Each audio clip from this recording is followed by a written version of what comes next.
Hey everyone, Rushlock here with the feedback and iteration faction warfare post from CCP.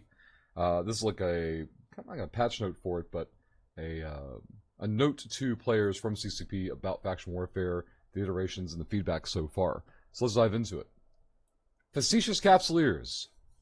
What? No, it's fine. They can't read either. Last year, we gave factional warfare a substantial update as part of the Uprising expansion, and Viridian gave groups in the Warzone new tools to earn income and motivate their pilots. Alright, admittedly, I'm ignorant, and I don't know what these new tools are. I'm not aware of any new mechanics, any new sites, so I don't know what these are. Start blowing up the comments. You know, I'm on the internet, I'm wrong about something, so fill in the gap here, guys. What we're referring to here. We've been closely monitoring the faction warfare ecosystem as it sought out a new equilibrium, both by examining data and contextualizing through the amazing feedback EVE's dedicated faction warfare communities have continually provided. Resulting from these observations and feedback, this year's August release introduces several improvements and adjustments to this passionately engaged area of gameplay and aimed at correcting imbalances and improving entertainment and engagement for all capsuleers in the Warzone. Factional warfare improvements. Together we identified a few elements that could be improved. Smaller sites were disproportionately awarding victory points when compared to larger sites. This is extremely true, absolutely accurate, and has been the case since it was released. Like, they didn't need feedback, they didn't need study, they didn't need context to understand this. This was always the case. You know, this didn't sneak up on them. I'm a little confused on why we're treating this like new information. It was broken at launch. It stayed broken for almost a year. And now we're fixing it? Like, cool. It's very, very good that it's being fixed. But I don't know why we're pretending that we had to have a bunch of data and feedback and discussion to recognize that something was already poorly implemented, right? Like, it never made sense in any context that I'm aware of. This is where you guys come in. Give me the context why this would ever make sense. Why would the person or the pilots risking so little have the potential to earn or contribute the same as folks risking more? That never made sense to me, right? Battlefield sites, which often act as major conflict drivers and require significantly more organization and risk, didn't feel rewarding, and oftentimes there were just too many sites in a system. Oh, let's back that up a little bit. Talking about the battlefields here, all right? So battlefields. There's the end. All right, there we go. So battlefield sites, which often act as a major conflict driver and require significantly more organization and risk, didn't feel rewarding. Very, very true, and that's because they were nerfed into the ground. When they launched, they were overtuned, as most things are when launched. They were admittedly overtuned, and they were reined in. Obviously, a little too much. One of the other nerfs to battlefields early on was they increased the respawn timer, so there were fewer battlefields per day. They weren't happening as often, and the reward got nerfed. So it was like, all right, I'm getting less to do it, and I get less opportunities to do it. It was just an unattractive way of handling them in the first place. So absolutely true, they didn't feel rewarding, and that's because they were nerfed. Again, this wasn't like data or study or time being needed. This was just like, hey, we're gonna sidestep and not acknowledge that we made the change in the first place, which again, admittedly, was probably needed. They needed to be tuned, but I think they were overtuned in the right direction. They were just nerfed too much back then. In either case, battlefields are going from 500 to 2,000 victory points, which is going to be attractive. This is probably better for being in line with the way that their respawn timer was extended many months ago. But yeah, and where's that and from before? And oftentimes, there were just too many sites in a system, which led to avoiding conflict rather than seeking it out. Well, I guess we can break that part down too. So basically, this is how sites tend to stack up in a system with lower traffic. And I think it was their hope, they being CCP's hope, that people would travel and move around and go, ooh, this system has a lot of sites, and we run them, you know, we primary these down, and then the sites would repopulate somewhere else and then rinse and repeat. But more often than not, and affecting or manipulating user behavior can be really tricky, because it either takes a huge carrot that is not tuned for the environment you're creating, or while my personal passion for faction warfare is in map painting, which is, you know, playing the objectives, whether or not I'm making IFs is irrelevant to me in that context. because all I care about is pushing paintbrushes around and affecting the map itself. But just because it's my way of approaching it doesn't mean that your average user is going to do that the same way with the same zeal and disregard to earning, right? Smaller sites should always be an option, but we also want to properly reward those pilots and groups who are willing to risk more. As such, we've restructured the victory point payouts such that the larger sites are more accurately represented. For Battlefield sites in particular, we've increased the victory points gained from 500 to 2,000, so when you have those chaotic skirmishes, they'll be that much more rewarding. In making these changes, we seek to improve the balance of fun, risk, and reward in faction warfare sites. Again, for Battlefields, I play in a much more quiet time zone, and so I don't see a lot of the Battlefield conflict happen. I see whichever side forms up first, gets to the grid and deploys first, is going to take the battlefield. More often than not. Are there exceptions to the rule? Yes, but we're not trying to address exceptions to the rule. We're trying to change the rule. Does this happen successfully in other time zones? Quite possibly. I can't claim to know. Maybe some of you that are more active in other time zones can provide some insights in the comments down below. But increasing the reward points is definitely a step in the right direction, I would agree. And then finally addressing and acknowledging that putting more weight on bigger sites makes more sense. Instead of having equal or relatively proportionate payouts on smaller sites, never making sense. We've also taken this opportunity to restructure overall site distribution to keep things fresh and encourage higher variety in ship selection across warzone systems, which are trafficked just as often by capsuleers seeking opportunities to fight as they are by militia pilots. To correct what has become a somewhat predictable meta, with the ubiquity of Navy ships for small sites, in particular being a key target, a substantially increased ratio of advanced sites opens the door for many more pirate faction and Tech 2 ships to enter the fray, bringing far more color to the faction warfare ecosystem. Taking a Navy ship should still be an option, it just shouldn't be the only option. What this is referencing is, if you're out there as a new bro in a T1 ship, you'd run away from every Navy ship you ever see. And if you wanted to fly T2, too bad, because most of the sites wouldn't let you in. And so there were a lot of people who were frustrated on multiple fronts. This is an attempt to address this. What I'm curious about is, this is not me pitching this as an idea for a solution. This is me bouncing off you guys to get feedback and explanation so I can understand it. Why aren't there sites that are T1 locked? Why are there not sites that are only T1 holes, period, the end? Because my understanding is it's T1 / Navy, because Navy is Navy down and Advanced is the T2. Maybe I'm mistaken on that. It's been a while since I've done plexes, mostly because I can't stand them. But give me more context on that. Why don't we see more T1 sites restrictions so that the quote-unquote new bro learning the system has a place to go where they're not just going to feed into Navy ship kills, popping T1s like there's no effort. Like I don't know, that's not a thing. Let's go into, now let's talk about advantage. Specifically, listening outposts and propaganda billboards. I can't wait for this topic. While these produced significant engagement and some incredible fights early on, that's true, their use has petered out over time, also true. Largely, we understand, due to cost. This is true. Now here's the problem. Cost is not the problem. Cost is the result, alright? Why do they cost so much? Because acquiring them sucks. Where do you get them from? Data sites. I love hacking. Hacking is one of my favorite little chill pastimes to do in the game. I very much enjoy it, and CCP beat the fun out of it by putting these drops on data sites where you have to tank an irrelevant rat wave that interacting with the rat wave has no value. The sites themselves, most of the cans are empty and devoid of any value whatsoever. And so the meta, or the quote-unquote smart thing to do, the min-max thing to do, is to cargo scan all the cans, find out which one has the good drop in it, grab it, and leave. When you hack your first can on these sites, that's when the rats start spawning, and they don't stop spawning to any relevant degree. Like, there's no value in clearing the rats at all.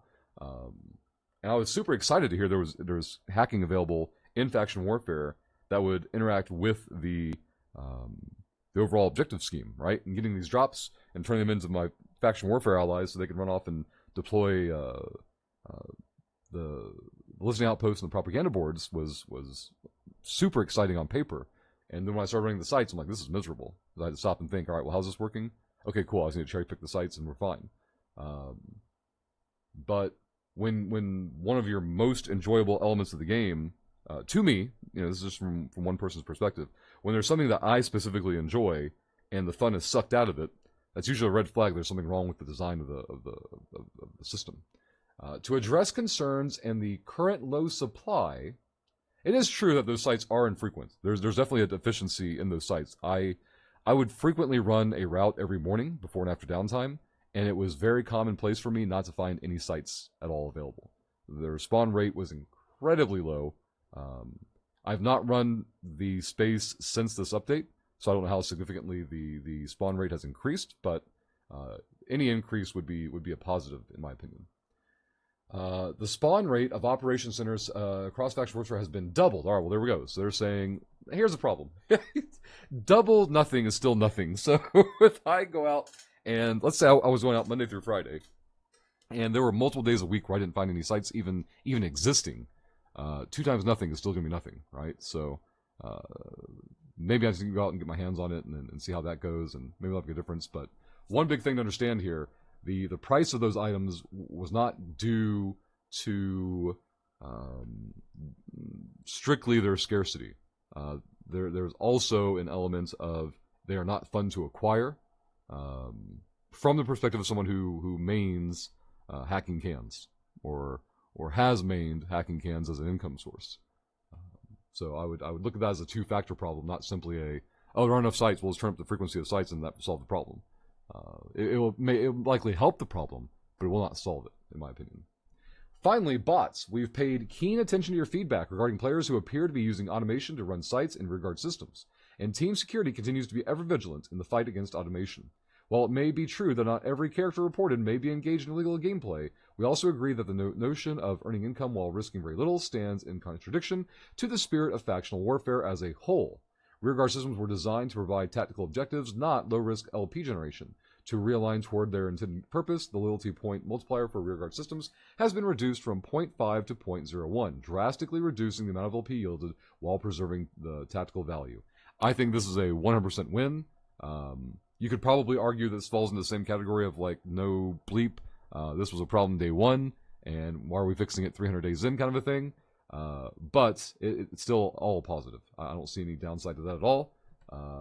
Let's see. We believe these changes will address many concerns raised directly by the faction warfare community, and will continue to monitor and listen to your feedback as a new equilibrium takes shape. Update on Corporation LP and Evermarks. In addition to iterating and improving on older gameplay, we are also committed to building on and evolving new content. So my first look at LP improvement is give people a more streamlined method of converting LP into useful items and or ISK and or things they can sell for ISK. It'd be great if I can go to an LP store, buy something, sell it to high-sec buyback, and be done with it. That should be the totality of my interaction. You know, I'm not getting my maximum ISK per hour out of it, which is fine because I'm trading off my time for convenience for high-sec buyback. The items I'm redeeming for don't have to be max LP value either. Is there an NPC buy order for anything from the LP store? I have no idea. Maybe you guys can fill in the blanks there, but the entire LP system is trash in terms of converting LP to ISK. It's absolutely horrendous. Even internally, trying to go through my own faction warfare, like Corporation Alliance, which is UK, you know, one of the oldest ones, if not the oldest one. It's still an absolute nightmare. Hey, I've got millions of LP. Somebody speak up on what I should buy and contract to who for what price, and it was still just nothing, no movement at all. It was gross. And with my reach, if I'm not having a good time with it, it's got to be 10 times, 100 times, 1,000 times a nightmare for your average user who's not going to have the same direct access to people or quick access to people who can actually make those movements happen. So my big look or seeking or ask for the LP system is redesign it in a way, which is a huge dev time thing, potentially, right? Like, it's not something I think they're going to knock out in an afternoon. Just something to look forward to. Make LP relevant. If you want to increase the perceived reward system for all faction warfare, don't let them earn LP that is perceived as useless and just stockpiling in their LP wallets because they don't have any viable, reasonable way to convert it. Can it be done? Of course. Is it reasonable? No, not in the slightest. The Viridian expansion introduced a new way of corporations and alliances to earn income from loyalty points through an adjustable tax rate, empowering groups whose primary income stream is loyalty points, those poor bastards, to coordinate the spending of LP to shared benefit without the tedium of tracking individual donations by individual players spending far smaller amounts. Being able to dump your LP into a corp alliance is also great because it lets you funnel all to one place. That way the person who knows how to actually get LP converted into ISK can do it all, themselves. LP trading between corporations has facilitated a vibrant new market in only a short time. And we're very happy to share that we are already expanding upon this long-requested feature. With the August release, players can now donate their LP to any non-NPC corp, bringing you even more freedom of choice trading your hard-earned LP. And when we get the tracking ability to know who traded what LP in, it'll make it easier for groups to pay out their members for doing so. Likewise, as Paragon's Evermark ecosystem continues to expand, we want to provide intuitive options for you to collaborate with your fellow corporation and alliance members to foster your group's shared spirit. I'm processing this as I'm reading the next portion. If I can just dump the LP into my corp alliance, that should make it easier for me to get paid for that corp LP, I presume. Which is great for people inside player corporations, but your new bro petting around in the NPC militia is still going to be, broke and SOL because they're not going to be able to earn anything because they're getting this LP they don't know anything to do with. Which kind of plays in with my number one feedback for new players in Faction Warfare, which is always get into a player corp. And more importantly, getting into the right one, which is very subjective and a lot more tricky. But you want to find the most centralized Faction Warfare group in your war zone, join them for the infrastructure, learn how things work, and then if you want to go have more fun in a smaller group later on, of course that's fine. But without centralized infrastructure, Faction Warfare, or living off LP is just miserable. Hopefully the LP funneling into player corporations can alleviate that. It's going to put an annoying headache of work on whoever has the role in your corporation to process LP payouts. Their job is going to suck, but hopefully we'll see more tools developed to make that easier. Let's see, we said spirit earlier. Where we go? There we go. Building a strong foundation for the Evermark framework is essential as we continue working toward bringing Capsuleers new ways to express themselves. And as a step in that direction, supplementing the existing system of individual EM, or Evermark income, being matched one-to-one in the corporation wallet. You can also donate your personal Evermarks directly to your corporation or alliance executor, empowering your groups to keep its outrageous structure skins in space that much longer. Because there's a sync on these. You can only put your skins up for a certain amount of time. 6 months is it? I'm not sure, but you have to pay a consistent influx of Evermarks. Some people got mad about that. I get it. But on the flip side, if there weren't a sync to it, people would pay it once and never think about it again. Which is what players want, what users want, but it isn't what CCP wants in the designing of their currency system. They don't want proliferation or inflation of Evermarks. They want there to be a constant demand. From a user perspective, we're happy that there's a constant demand when you supply a constant, steady flow of new things to do with Evermarks, instead of making one of the bigger utilizations of Evermarks being having them sucked into a black hole, just to maintain the thing that we quote-unquote already earned. For full details on the recent changes, be sure to check out the full patch notes. Watching players benefit from new tools and rise to new challenges is always awesomely fulfilling. Speaking of challenges, we'd like to commend the eagle-eyed Capsuleers who have been hard at work recovering data fragments from high-ranking Angel Cartel and Guri commanders and restoring schematics for 2 prototype destroyer class vessels, the Mamba and the Makubal. But these aren't the only mysteries awaiting discovery. Keep an eye out for secrets yet to be found and piece together the future of New Eden. Whether you choose to collaborate with others or hoard these discoveries for yourself is entirely up to you. Once again, we've been extremely happy to share in your enjoyment of Uprising's factional warfare changes and Viridian's corporation features, and we hope to continue iterating on these and many other features to bring Capsuleers the best possible experience as we march forward into Eve's 3rd decade. Fight for what you believe in, be it the Empire, be it Empire or Corporation, we'll see you in space. So that was a pretty long video, not my usual format, but hopefully you enjoyed this. If you did, please leave a comment down below. Those comments are very, very good at boosting visibility of the videos and providing feedback to me to know if this format is desirable to you guys. Until next time, goodbye forever.